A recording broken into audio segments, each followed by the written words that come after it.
صحابہ کی سیرت کے اگر آپ واقعات پڑھیں نا آپ حیران رہ جائیں. غزوہ تبوک جیش اسرا جس کو کہتے ہیں, نبی کریم صلی اللہ علیہ وسلم نے جب کہا نا آج اسلام غریب ہے اور اسلام کو تمہارے مالوں کی ضرورت ہے, تو صحابہ نے قربانی کے عجیب و غریب واقعات رقم کیے.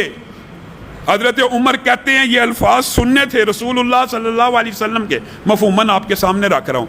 کہتے ہیں میں نے ارادہ کیا آج عمر وقت آ گیا, آج عمر وقت آ گیا کہ ایسا انفاق کریں کہ ابو بکر بھی تیرے انفاق اور خرچ کے برابر نہ پہنچ سکے.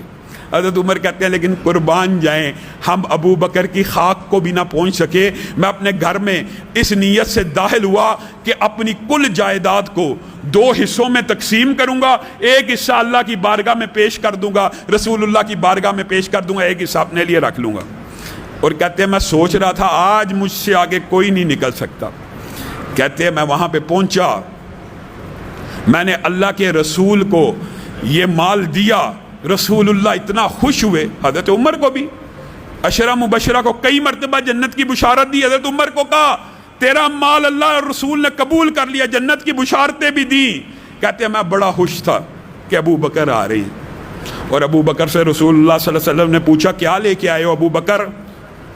اے اللہ کے رسول جو کچھ تھا سب کچھ آپ کی بارگاہ میں لے آیا ہوں, جو کچھ تھا سب کچھ آپ کی بارگاہ میں لے آیا ہوں. عمر کہتے ہیں اللہ کی قسم ابو بکر کے یہ الفاظ سننے کے بعد عمر نے ساری زندگی یہ ارادہ بھی کرنا چھوڑ دیا کہ کبھی ابو بکر سے آگے نکلوں گا. گھر میں کیا چھوڑ کے آیا ابو بکر؟ اللہ کی اور اس کے رسول کی محبت کو گھر میں چھوڑ کے آیا ہوں, باقی ہر چیز آقا پیش کر دی. عثمان آئے, نبی کریم صلی اللہ علیہ وسلم مسکرا رہے ہیں. عثمان تجارت کرنا چاہتا ہے, اللہ سے مفہوم رکھ رہا ہوں. جی ہاں, کون ہے جو اللہ کی بارگاہ میں 100 اونٹ دے؟ میں محمد صلی اللہ علیہ وسلم سے جنت کی بشارت دیتا ہوں. عثمان کھڑے ہوئے کہا میں آپ کو اللہ اور اس کے رسول کی وجہ سے جیش اسرا کے لیے 100 اونٹ دیتا ہوں. نبی کریم صلی اللہ علیہ وسلم نے کہا عثمان تجھے جنت کی بشارت ہو. اور پھر کھڑے ہوئے کہا اب کون ہے جو 100 اونٹ پھر دے؟ عثمان پھر کھڑے ہو گئے, اے اللہ کے رسول کیا 100 اونٹ مزید دوں گا؟ پھر یہ جو پیارا اور میٹھا جملہ آپ کی زبان سے نکلا ہے عثمان تجھے جنت کی بشارت آپ دوبارہ کہیں گے؟ اللہ کے رسول نے کہا میں کہوں گا. عثمان نے پھر 100 اونٹ دیے. رسول اللہ نے پھر کہا عثمان تجھے جنت کی بشارت ہو. عثمان کے دماغ میں اس وقت عجیب سرور کی کفیات ہیں. رسول اللہ پھر کھڑے ہوتے ہیں, کون ہے جو 100 اونٹ دے گا؟ عثمان کھڑے ہوتے ہیں, اللہ کے رسول یہ جملہ دوبارہ ادا کر دیں گے؟ جی کر دوں گا. پھر 100 اونٹ دیے. 7 دفعہ رسول اللہ کھڑے ہوئے, 7 دفعہ عثمان نے لبیک کہا. رسول اللہ کو سونا بھی ساتھ دیا. اور رسول اللہ صلی اللہ علیہ وسلم جب 7ویں مرتبہ اعلان کرتے ہیں نا کون ہے جو اللہ کی بارگاہ میں 100 اونٹ دے گا, حضرت عثمان کہتے ہیں آقا یہ جملہ بولیں گے تو عثمان پھر 100 اونٹ دے گا. رسول اللہ صلی اللہ علیہ وسلم نے فرمایا قط یا عثمان, بس کر دے اے عثمان, بس کر دے اے عثمان, اللہ کی قسم تو آج کے بعد نیکی کا کوئی عمل کرنا بھی چھوڑ دے تو جنت الفردوس میں داخل ہو جائے گا. یہ وہی عثمان ہے. 100 سے زائد اونٹوں کا تجارتی قافلہ, اتنا بڑا قافلہ.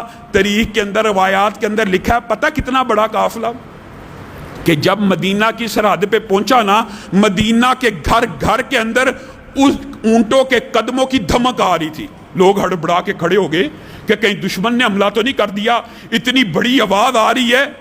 نہیں دشمن نے حملہ نہیں کیا. عثمان 100 اونٹوں کا تجارتی مال سے لدا ہوا قافلہ لے کے آئے ہیں. مدینہ میں قحط پڑا ہوا ہے, آج بیچیں گے, بہت زیادہ کمائی کریں گے. تاجر بھاگ کے گئے, سودا کرنے لگے. کتنا دو گے؟ جتنے کا قافلہ دگنا دوں گا.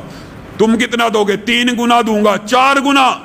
روایات کے الفاظ مختلف ہیں, یہاں تک کہ حضرت عثمان کے قافلے کی قیمت 8 گنا تاجروں نے لگا دی. تو حضرت عثمان نے کہا ایک تاجر ایسا ہے جو اس سے زیادہ بھی مجھے نفع دینے والا ہے, کوئی اور بڑھانا چاہتا ہے؟